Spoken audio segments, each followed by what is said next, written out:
ఎవరెవరికైతే వచ్చినాయో సన్న బియ్యం వండుకొని సంటి పిల్లలకి ఎవరైతే అన్నం తినిపిస్తుండ్రో వాళ్ళందరూ కూడా ఇవాళ కాంగ్రెస్ పార్టీకి ఓటు వేయాల్సిందిగా నేను కోరుకుంటున్నా. అదే కాదు, ఇవాళ సన్న బియ్యంతో పాటు ప్రతి ఇంటికి 200 యూనిట్లు ఉచితంగా విద్యుత్ ఇస్తున్నాం. 50 లక్షల కుటుంబాలకు ఇవాళ మీ ఇళ్లల్లో వెలుగే కాదు, మీ కళ్ళల్లో సంతోషం చూస్తున్నాం.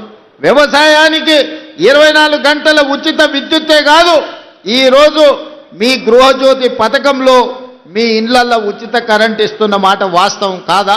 ఇవాళ మీరు ఒక్కసారి ఆలోచన చేయండి.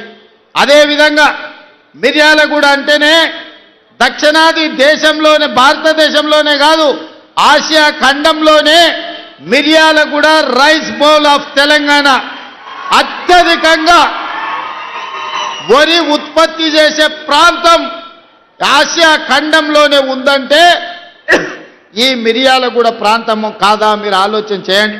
ఇవాళ అధునాతమైన మిల్లులు ఉన్నాయంటే మిర్యాలగూడ ప్రాంతంలో ప్రతి ఎకరాకు ఇవాళ మీరు వరి పండిస్తున్నారు. మరి ఆనాడు చంద్రశేఖరరావు గారు అన్నారు, మీరు వరి వేసుకుంటే ఉరి వేసుకున్నట్టే వరి వేసుకోకండి, వరి వేసుకుంటే రాష్ట్ర ప్రభుత్వం కొనదు, రాష్ట్ర ప్రభుత్వం వ్యాపారాలు చెయ్యదు, మాకు 7,000 కోట్ల రూపాయల నష్టం వచ్చింది, ఒడ్లు కొనేదే లేదని ఆనాటి ముఖ్యమంత్రి గారు మాట్లాడారు.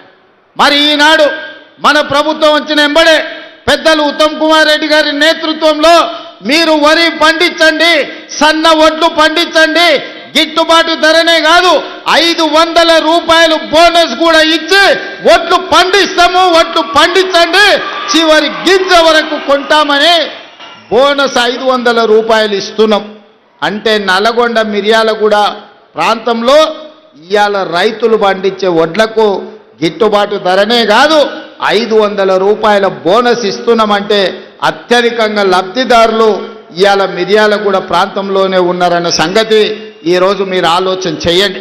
అదేవిధంగా రైతు రుణమాఫీ 25,35,000 మందికి 21,000 కోట్ల రూపాయల రైతు రుణమాఫీ చేసి రైతులను అప్పుల నుంచి విముక్తి కలిగించడమే కాకుండా రైతు భరోసా కార్యక్రమంలో భాగంగా ప్రతి ఎకరాకు 6,000 రూపాయలు, 9,000 కోట్ల రూపాయలు 9 రోజుల్లోనే మీ ఖాతాలో వేయడం జరిగింది.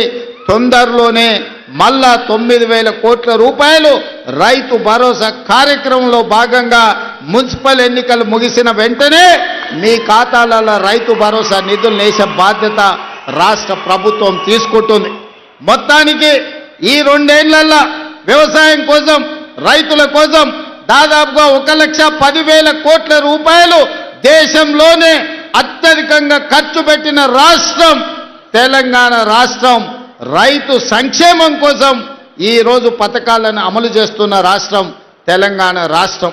అదేవిధంగా మా ఆడబిడ్డలు ఉన్నారు, మీరు ఆలోచన చేయండి. ప్రభుత్వం వచ్చిన ఎంబడే ఆర్టీసీ బస్సుల్లో మీకు ఉచిత ప్రయాణం ఇచ్చిన మాట వాస్తవం కాదా?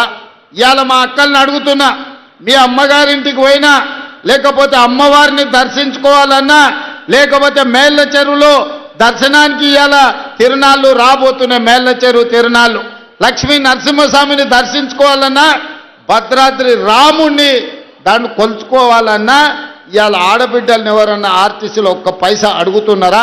అక్క, ఎవరైనా ఎక్కడైనా బస్సు ఎక్కితే 1 రూపాయి అయినా టికెట్ రూపంలో మిమ్మల్ని అడిగినా? మీరు ఒక్కసారి ఆలోచన చెయ్యండి. ఇవాళ కోట్లాది మంది ఆడబిడ్డలు ఎక్కడికి వెళ్ళినా, అమ్మగారింటికి వెళ్ళినా, అమ్మవారి ఆలయాన్ని దర్శించుకోవడానికి వెళ్ళినా, రాష్ట్రం నలుమూలల ఇవాళ ఆడబిడ్డలకు ఆర్టీసీలో ఉచిత ప్రయాణం మన ప్రభుత్వం ఇచ్చిన మాట వాస్తవం కాదా?